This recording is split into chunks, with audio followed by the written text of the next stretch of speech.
Dari risalah Islam berkemajuan ini itu dirumuskan oleh Muhammadiyah di dalam Muktamar ke-48.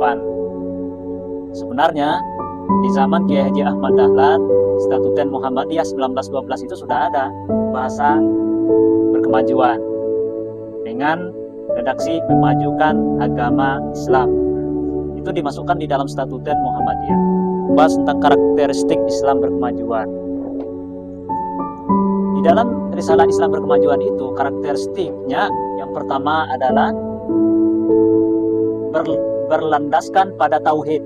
Tauhid itu tidak ada yang disembah selain Allah.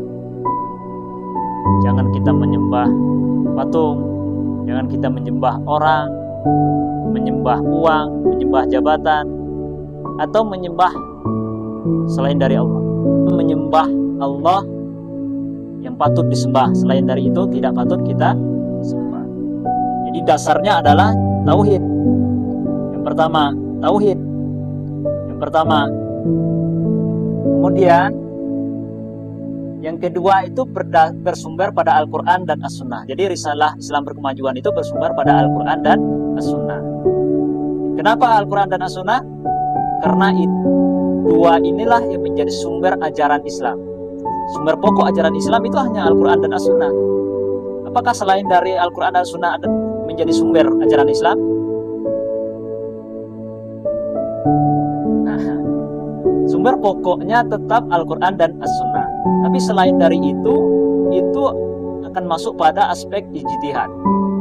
Ketika tidak ada dalam Al-Quran dan As-Sunnah, maka para ulama berijtihad. Ijtihad nanti ada di pokok karakteristik Islam berkemajuan di poin 3. Nah, kemudian yang ketiga, karakteristik Islam berkemajuan itu menghidupkan ijtihad dan tajdid. Nah, ijtihad ini adalah yang disebut dengan berkemajuan, dia memakai akal, akliyahnya. Dia mau berpikir.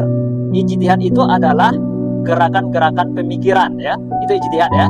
Nah, segala bentuk upaya melakukan sebuah melakukan sebuah peran akal berpikir itu ijtihad. Nah, jadi kalau kita ingin disebut orang Islam yang berkemajuan, ya dia harus memakai akal. Tidak boleh tidak memakai akal. Atau hanya terjebak pada emosionalitas di dalam beragama juga tidak boleh.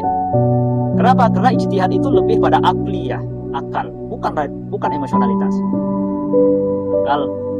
Jadi ketika kita sekolah itu artinya kita melakukan ijtihad, gerakan-gerakan ijtihad, gerakan-gerakan yang menerapkan pemikiran, melaksanakan tugas sebagai manusia yang berakal. Jika ingin disebut Islam berkemajuan, ya kita harus menggunakan akal. Kenapa harus Islam berkemajuan? Bukankah Islam itu sudah berkemajuan? Ya memang Islam itu sudah maju sebenarnya. Tetapi ketika kita tidak mampu menangkap ajaran Islam itu dengan benar, ya kita akan kehilangan pergerakan, kehilangan semangat bagaimana maju itu sendiri.